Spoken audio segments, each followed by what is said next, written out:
அனைவருக்கும் வணக்கம். நலமுடன் நான் உங்கள் கிராமத்து தோழி. இவ்வுலகில் அனைவரும் நலமுடன் இருக்க பிரபஞ்சத்திற்கு கோடான கோடி நன்றிகள் பல. வாங்க இன்னைக்கு ஒரு சூப்பரான குருமா பார்க்கலாம். பொதுவாக எல்லா டிஃபனுக்கும் தொட்டு சாப்பிட்ற மாதிரி செய்யலாம் வாங்க. வானல் வச்சு 1 ஸ்பூன் எண்ணெய் விட்டுக்கலாம். 3 ஸ்பூன் அளவுக்கு உளுத்தம்பருப்பு சேர்த்துக்கலாம். இது கூடவே 4 பச்சை மிளகாய், 1 துண்டு இஞ்சி, 5-6 பல் பூண்டு சேர்த்து இதையும் வறுத்து விட்டுக்கலாம்.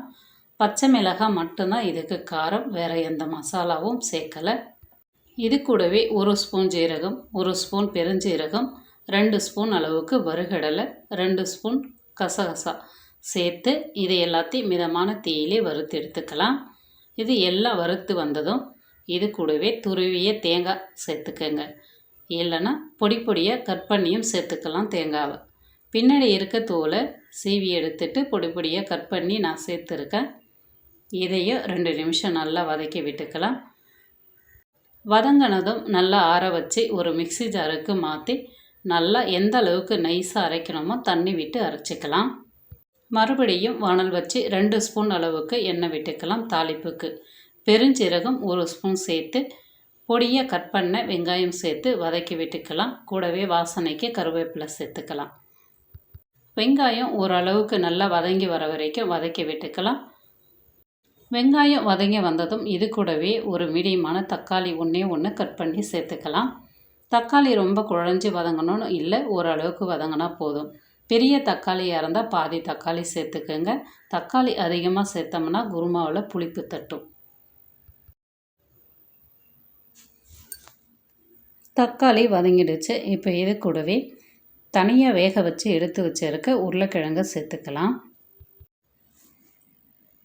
கையாலே எடுத்து உருளைக்கிழங்கை இதை மாதிரி மசிச்சு விட்டுக்கலாம். ஒன்றும் பாதியமாக ரொம்ப குழைய இருக்கணும்னு அவசியம் இல்லை. சாப்பிடும்போது அப்போ தான் நம்மளுக்கு வாயில் கடிப்படும்.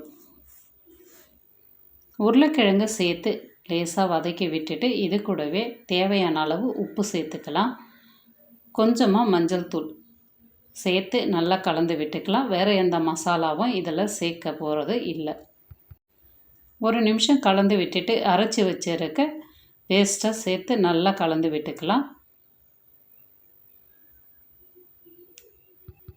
கலந்து விட்டுட்டு இப்போ தேவையான அளவு தண்ணி சேர்த்துக்கலாம். தண்ணி கொஞ்சம் தாராளமாகவே சேர்த்துக்கலாம். இதில் வறுகடலை, உளுத்தம்பருப்பு, தேங்காய் இதெல்லாம் சேர்த்து அரைச்சிருக்கும். நல்லா உங்களுக்கு திக்னஸ் கொடுக்கும். அதனால் தண்ணி நல்லா தாராளமாக சேர்த்து 15 நிமிஷத்துக்கு கொதிக்க விட்டு இது கூடவே பச்சை கொத்தமல்லி கொஞ்சம் சேர்த்து கலந்து விட்டு எடுத்தோம்னா சூப்பரான உளுத்தம்பருப்பு குருமா ரெடி. சூடான இட்லியோட சத்தான இந்த உளுத்தம்பருப்பு குருமாவை செஞ்சு நீங்களும் சாப்பிட்டு பாருங்கள்.